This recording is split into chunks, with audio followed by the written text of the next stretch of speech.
Sebuah drama paranoia sempat dipentaskan oleh fans dan supporter Malaysia saat mereka dengan congkak menuntut pengamanan dari Indonesia sambil tak henti melukiskan tuan rumah sebagai sarang anarkisme. Namun, Indonesia memilih menjawab arogansi verbal itu dengan sebuah tamparan kemewahan yang sunyi namun mematikan.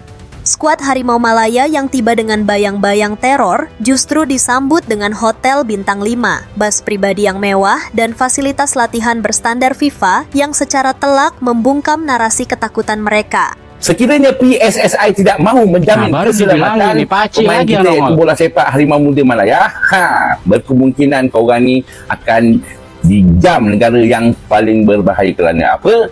Korang punya perangai suka merusuh. Terjadi ni kepada player-player Malaysia Harimau Muda Malaya. Contohlah terjadinya rusuhan ke apa masa itulah korang telah mencemar nama Indonesia di mata dunia sebagai negara yang paling berbahaya. Kemudian kau nak jadi apa tu, nak jadi tuan rumah FIFA World Cup, memang tak adalah. Berkemungkinan FIFA akan ban pasukan timnas bola sepak Indonesia, tidak boleh menyertai apa-apa kejohanan antarabangsa. Kau nak kalau korang buat perangai lah, itu dia aku nak nasihatkan, kita orang okey deh.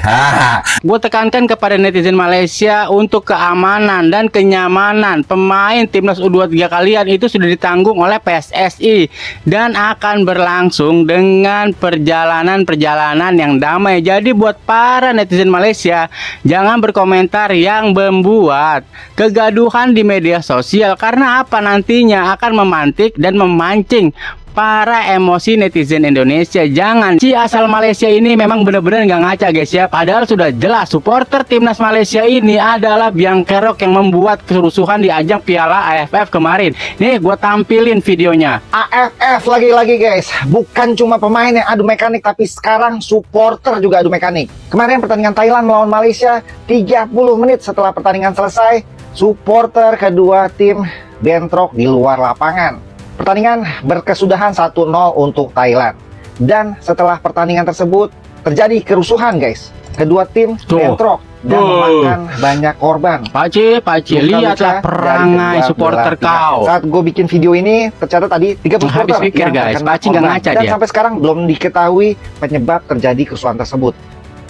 Pukulan terakhir yang menyempurnakan pelajaran ini datang dari pengakuan malu seorang jurnalis Malaysia sendiri, yang terpaksa mengakui bahwa fitnah bangsanya telah dijawab dengan peradaban tingkat tinggi. Pada akhirnya, jauh sebelum peluit dibunyikan, Indonesia telah memenangkan laga mental, mengajarkan sebuah pelajaran mahal bahwa kelas sejati tidak perlu banyak bicara, ia hanya perlu membuktikannya dengan tindakan. Pagi tadi, dan kemudiannya saya lihat para pemain negara berada dalam keadaan yang cukup baik, bersemangat untuk mengharungi cabaran di bumi Jakarta. Ketika ini mereka mengadakan latihan di padang berhampiran dengan Stadium Gelora Bung Karno Jakarta. Yang saya boleh katakan ataupun kita boleh memberi kredit kepada tuan rumah dan juga penganjur host untuk kejohanan ini, Indonesia ataupun PSSI, kerana menyediakan lapangan terbaik ataupun padang latihan terbaik buat pasukan termasuk Malaysia, yang mana saya boleh katakan kualiti untuk padang latihan pada hari ini nampak dari mata kasar saya agak-agak baik. Tak ada unsur-unsur sabotaj yang mungkin kita biasa dengar dalam mana-mana penampilan untuk skuad kebangsaan sebelum ini. Tapi untuk setakat ini, penganjuran ataupun apa yang disediakan oleh tuan rumah kepada Malaysia amat-amat memuaskan. Arogansi dibalas elegansi saat Indonesia memberi pelajaran mahal pada sepak bola Malaysia. Dalam setiap gelaran olahraga besar, persaingan sengit tak hanya terjadi di lapangan, melainkan juga di benak, di ranah media, dan di hati para penggemar. Ini adalah pertarungan persepsi, sebuah perang narasi yang menempatkan kemenangan mental sebagai pondasi kemenangan fisik. Di panggung ini, kita acap kali menyaksikan garis tipis antara kepercayaan diri yang sehat dan kesombongan yang merusak. Kepercayaan diri membangun, sementara kesombongan pada akhirnya akan menghancurkan dirinya sendiri. Beberapa waktu lalu, di panggung sepak bola Asia Tenggara yang senantiasa memanas, garis tipis itu tak hanya dilangkahi, melainkan seakan sengaja dilompati dan diinjak-injak dengan arogansi yang begitu mencolok. Pelakunya, Federasi Sepak Bola Malaysia, FAM, beserta paduan suara para pendukung setianya. menjelang perhelatan akbar Piala AFF U23 2025 yang akan diselenggarakan di Indonesia, alih-alih mempersiapkan skuad muda mereka dengan program latihan intensif dan semangat sportivitas tinggi, mereka justru memilih untuk menjadi sutradara sekaligus pemeran utama dalam sebuah drama yang mereka tulis sendiri. Sebuah drama yang didasari oleh ketakutan namun dipasarkan dengan kemasan arogansi. Mereka dengan lantang menuntut jaminan keamanan dari Indonesia.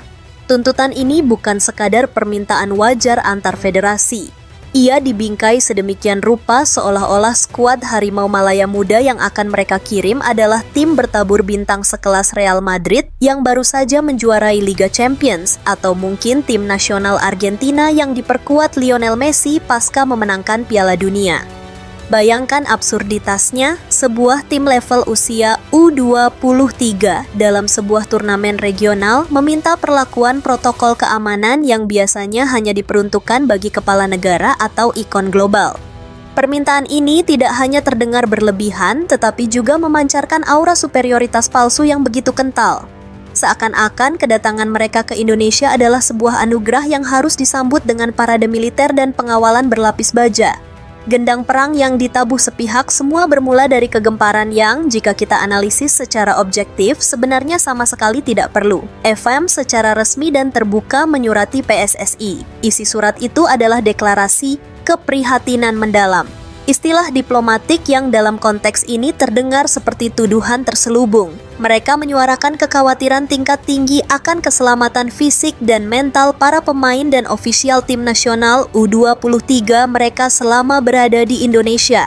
Dasar dari keprihatinan ini, konon katanya, adalah riwayat pertemuan kedua negara. Memang benar, laga Indonesia melawan Malaysia selalu menjadi derby terpanas di Asia Tenggara. Tensi tinggi dan atmosfer stadion yang membara adalah bagian tak terpisahkan dari laga ini. Namun FAM dan media Malaysia memilih untuk membingkainya secara berbeda. Mereka tidak melihatnya sebagai rivalitas sehat, melainkan melukisnya sebagai zona perang.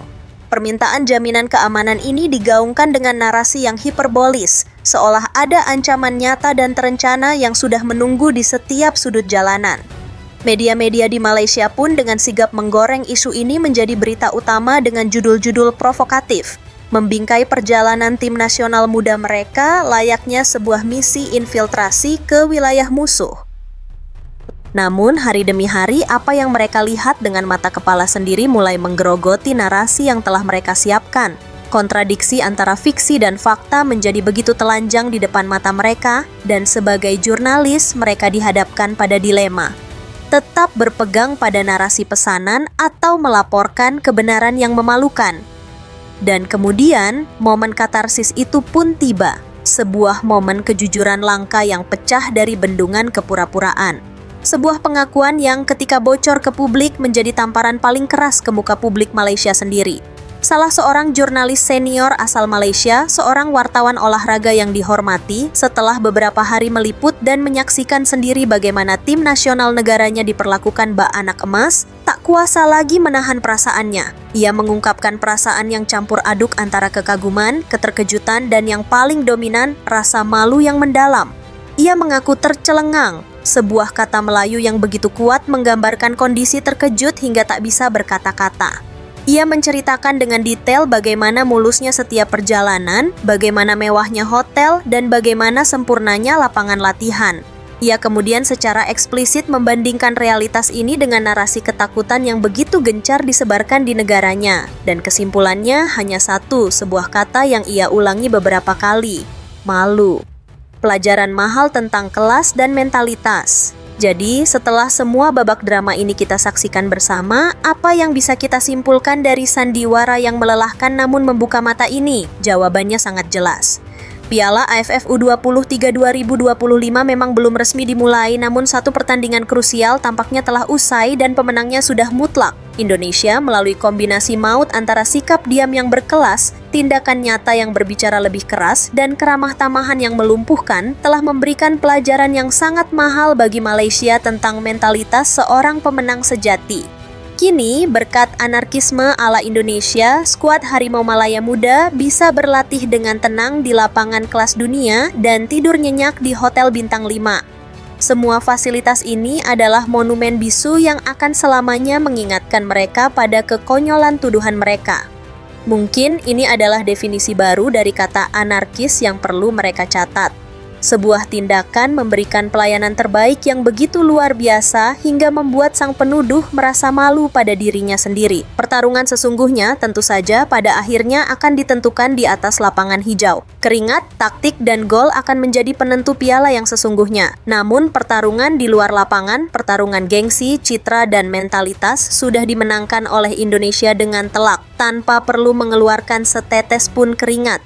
Biarlah mereka kini fokus pada strategi permainan mereka di atas lapangan.